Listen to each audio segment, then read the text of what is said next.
Alright, time for round one. Our opponent put us on the play, so he's probably trying to be more controlling deck. And we're not aggro enough to really punish him for putting us on the play. This time's going to be a keeper. Does good things. Emissary helps us fill the bin for Will. It stalls, and we have a pretty good late game, so hopefully we can get there.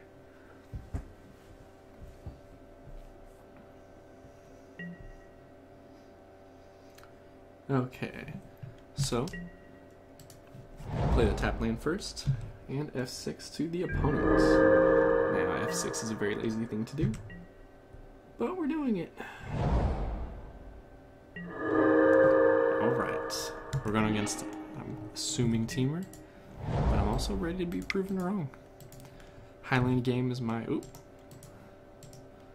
guess for what's coming down on turn 2 on his side of the field. Let's see if that guess is right. We also passed a few smoke tellers, but I'm really hoping it's Highland game because we match up well against that. Yes. Yes. I might just play this flock face up. Or we can play that face down, and then next turn play flock and hold up flip. So we're doing that. Next turn we just have to make sure that I don't tap wrong and tap the blue source when I'm morphing down a monastery flock. Let's not have a turn 3 play. Let's be the one, go against the one guy in the format that somehow doesn't have a turn 3 play. Given, could be because he has a terrible hand. We're also willing to let that be an acceptable scenario.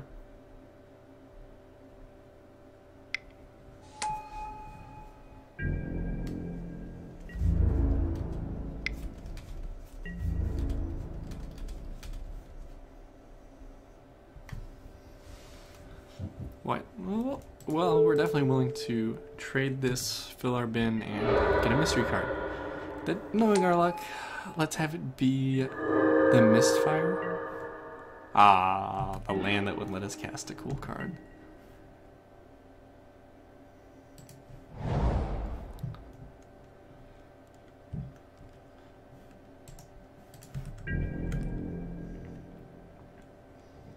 I don't think he blocks here if I attacked with this, but we're going to keep it back just in case. Because next turn, that'll be a very good card for us to have.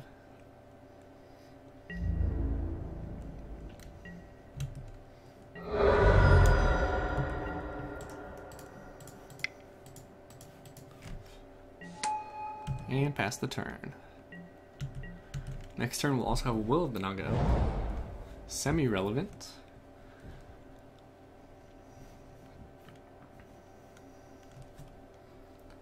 Probably not going to morph this face up at any point soon, because Will of the Naga means that if he, let's say he plays a creature, I'm not going to block either. We would next turn be able to Will during his turn get in for a lot of damage if we wanted to. He could have a Dragon Scale boon right here if he passes, that's my guess. Nope. Teamer Sabertooth, okay.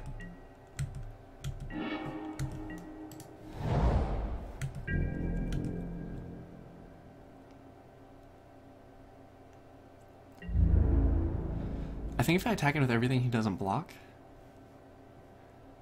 Because I don't think you risk that with the Sabertooth. So instead of attacking with everything, I think by attacking with 2, I'm feigning that both of these can kill his Sabertooth. Now if he calls this bluff, that's too bad. Oh, I forgot to reply.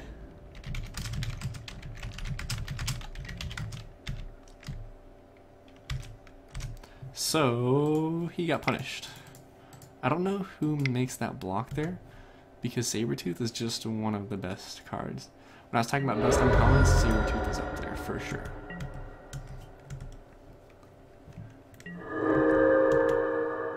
Now, he may be newer and not aware that that's the case, but for anyone out there that's listening, that's definitely the case.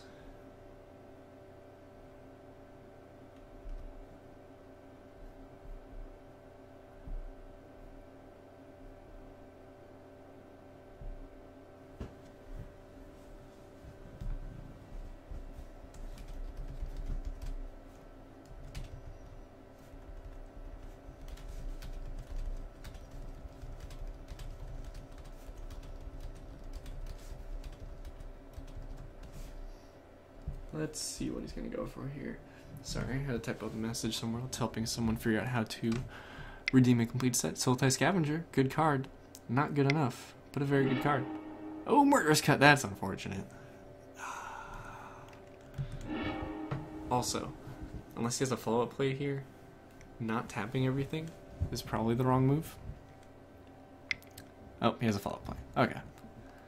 Don't be like, be a Savage Punch. 2 for 1 yourself. That I could care less about. I'm probably gonna block here though.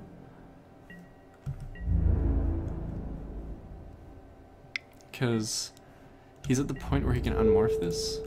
There's a good chance it ends up being bad for us, whereas our morph is a 2/2. Chance that's wrong because of the Will of Naga in hand. But right now he has 3 cards in hand, one of which is a Mardu Scout. That 3/3 would have been a little bit of a problem for us. That's a great draw. Too bad I can't do both of these. I'm gonna play this, I think.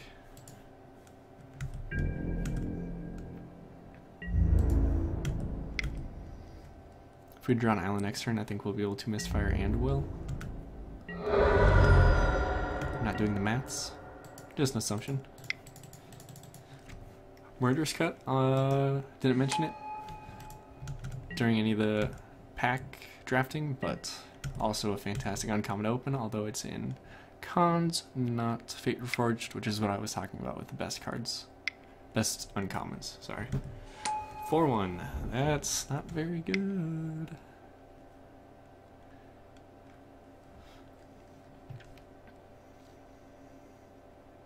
Ooh, that's what I thought he was gonna have. I didn't say it before he could cast it, but I mean, a 2 for 1, fine, but a little bit unfortunate because that was one of our other big cards in the deck. But that, you know, Misfire in hand, definitely could be worse.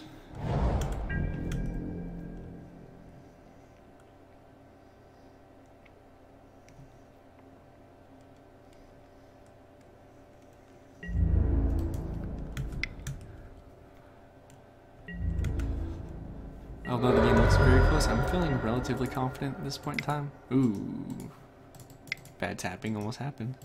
Oh. Yes, we can supercast Will.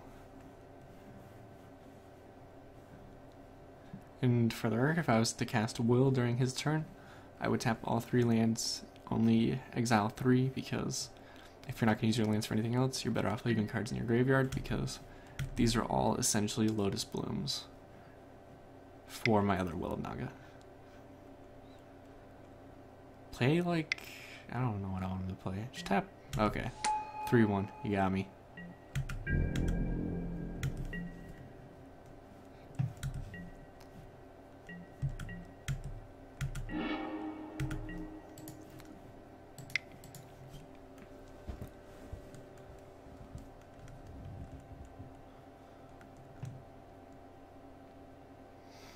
I'm going to attack in with the Flock after this.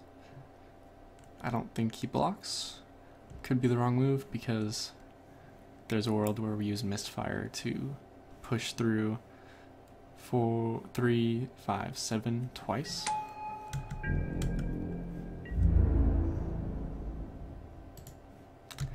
He's also keeping up Butt Fight, which is unfortunate-ish. You don't make that block. You don't make that block. No. No one makes that block. We're good. Yep. Oh, thank goodness. So now this much better enables us at being able to push through the last damage. So if he just plays one creature during his turn, we tap them both down and get in immediately for 3, 5, 7. Bring him down to 6. Oh, don't have a Savage Punch. No Savage Punch, please. We're not blocking.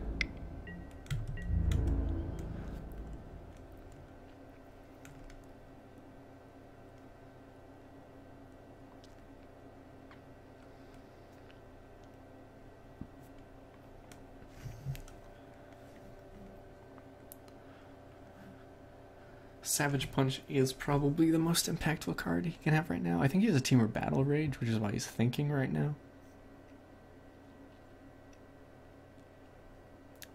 Because it does bring us down to 10, which you might think is good. However, I think we have him out-tempoed a good bit.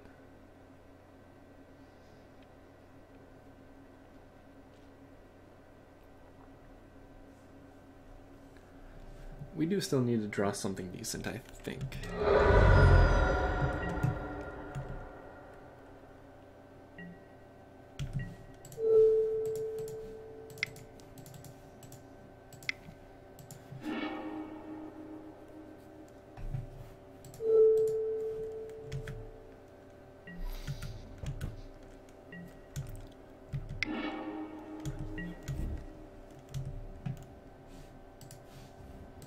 Gonna cast this during my first main phase for those triggers. Gonna give this flying.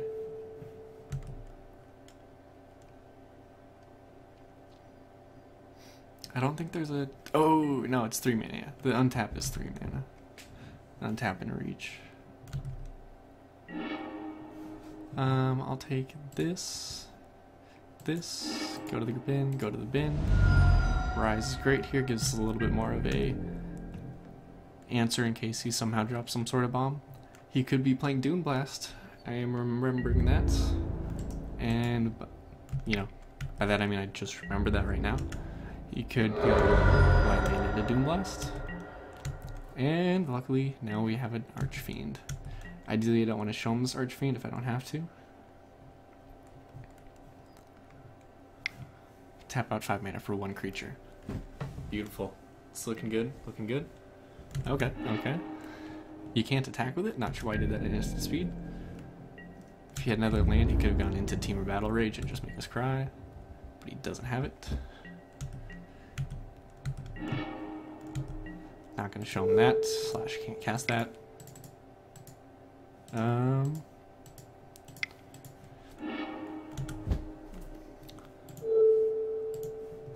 Let's give this thing flying. Alright. Game 1 in the bag. His deck looked like it had a lot of instant speed stuff he was trying to do to mess with the state of the game. I don't think there's anything we're going to change. He didn't have anything that made me want to bring a Sagu Archer. No reason for a second Rise. No reason for Sidisi's Pet. He wasn't applying pressure. Disdain's an interesting card. If I had a Rakshasa's Secret, I might bring it in, because it looks like he might have a lot of tricks that he's just trying to surprise us with instead of removal, other than the cut. But I think our deck looks good. Let's head into the second game. Put us on the play again, I guess. I think we're good on either way. We aren't the kind of deck that wants to be on the play, and we don't overly want to be on the play, and we don't overly want to be on the draw. We can win from either way. Risky hand, but we're gonna keep it. We have a turn 2 play, we have a turn 3 play. And if we start falling behind, we have a card that can help bring us back if we hit a red source. Which there aren't many of, but at least we know we have a plan.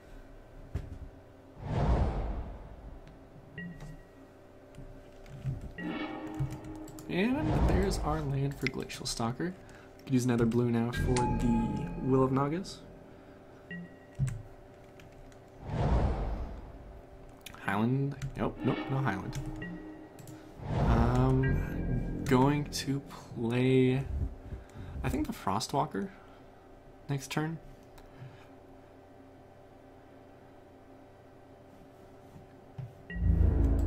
It's not the most mana efficient play, but I don't think I have anything else I want to do on turn 2. Let's take a quick look at the deck, which I enjoy doing during games, because it helps me remember what's the right line of play. If we have another 2-drop, I will probably play Glacial Stalker, and then know that I'm able to, if I draw it, play 2 spells next turn, which is always huge. Today is St. Patty's Day, it's 17th. Wetland Sandbars. Not something I think I just want to apply pressure. So we're going to apply pressure.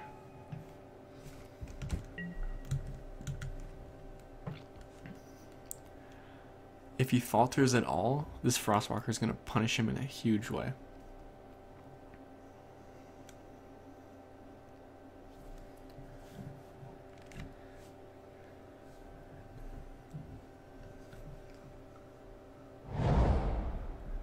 Don't play a Morph. If he plays an Alpine Grizzly, that's not the worst, because at least we're trading a 4 for a 4.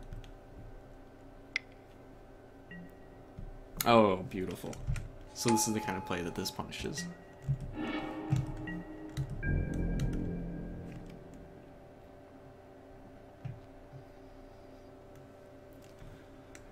With a double Will of the Naga deck, that's exactly what you want to see.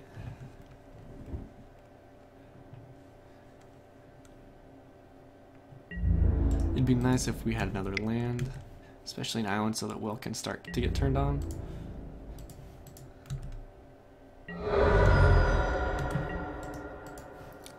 Interesting that our hand has, I think, our only 2 doubles in the deck. There's a double Bondkin, isn't there? 2 of our 3 doubles that we have in the deck.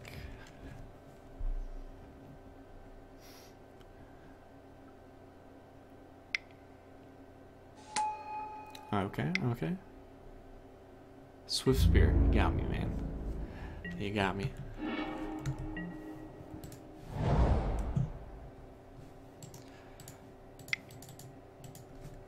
I'm not going to attack in with anything yet because I think we're going to have a very good Will of the Naga turn coming up at some point soon. Especially if we start flipping these face up. If he attacks, I may just block because I'd rather have this be a 2-2. But Sinmar, very nice.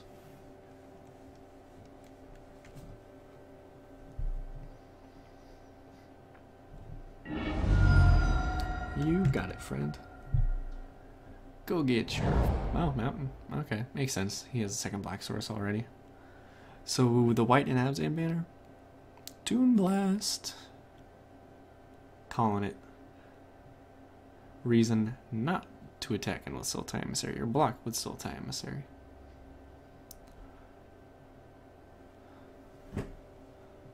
He's still 2 lands off, though, and he does not have any lands in hand. He's free to attack in. Probably an Abzan guide. Not gonna block, but I'm pretty sure it's an Abzan guide. Because I think he would have flipped it up there if it wasn't Abzan guide. Because he's at 13, he has to recognize that that life gain would be slick. Let's hit something for Pyrotechnics. Unfortunately, it's a tapped land. Yep.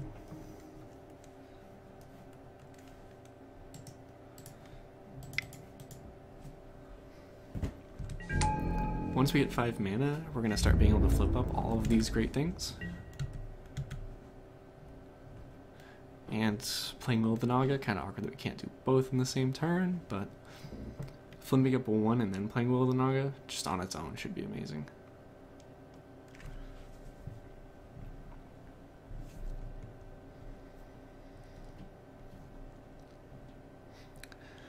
Somewhat playing into Doom Blast by slamming these morphs. If we draw another one, I might just keep it in hand. It's probably going to be a Bondkin, though, with our luck of drawing nothing but pairs.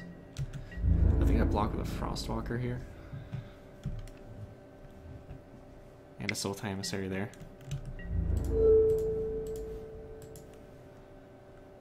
Ooh, I bet you this is the 3/3 first strike. So I'm not going to block. If he wants to Dragon Scale Boon to save his Swan, that's perfectly fine by us. If not, we manifest here and we get one more thing towards Will of the Naga. There's the island that we would have wanted. It was on top of our library. Land. E. So I think he has a Dragon Scale Boon for that. But I think I get in so much damage by attacking with everything.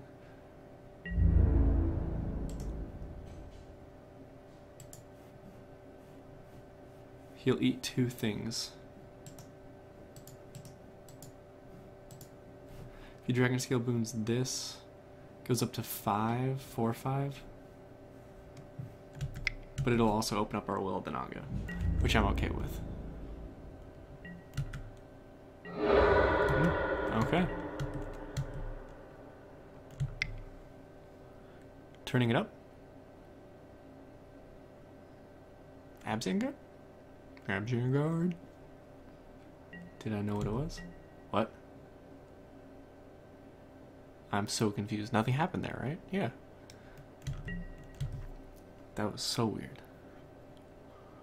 Play something pre-combat.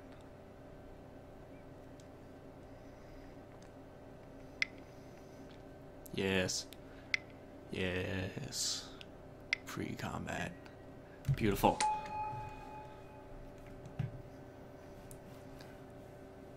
Ooh, bad. He has Savage Punch.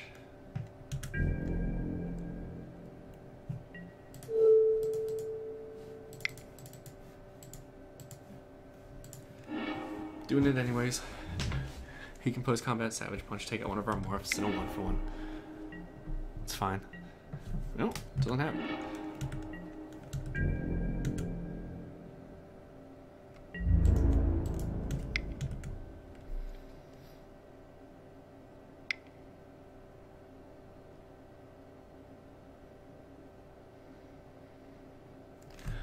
Cut. Okay. Okay, you got it. Taking out the 4/5. Too bad. Decent play on his part, though. Second one is probably... By second one, I mean second morph. However, he's most likely dead this next turn. Unless he plays one creature and is still holding up Dragon Scale Boon or something like that. He's probably going to reveal his hand if he does lose, and there's going to be a Doom Blast in it.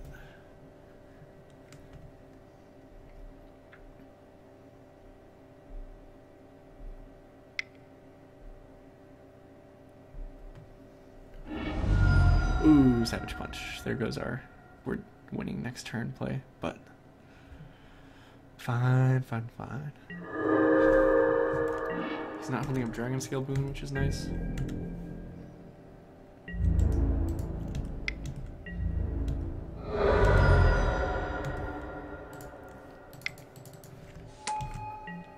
And he'll be dead to the Will of the Naga very soon, unless he hits a Crux of Fate-esque card.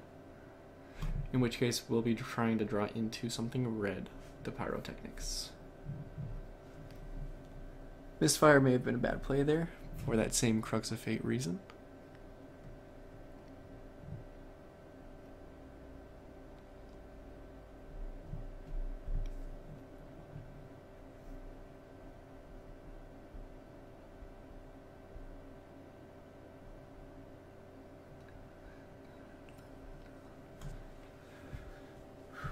I don't think he has an out here, other than Crux.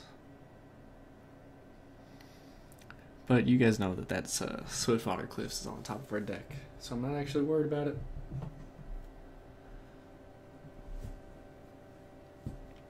Because then the turn after that, Pyrotechnics to the face. Wins it.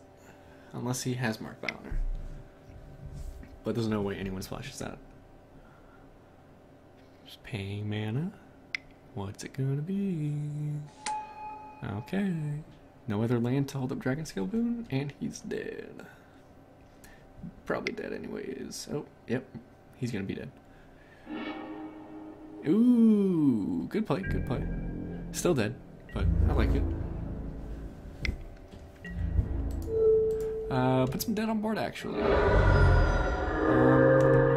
don't need to use any tricks.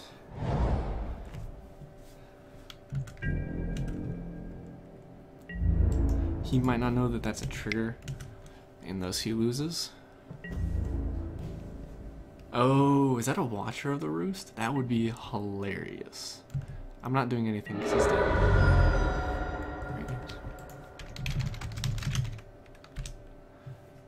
Canyon Liquors. Okay, it was a 5/2.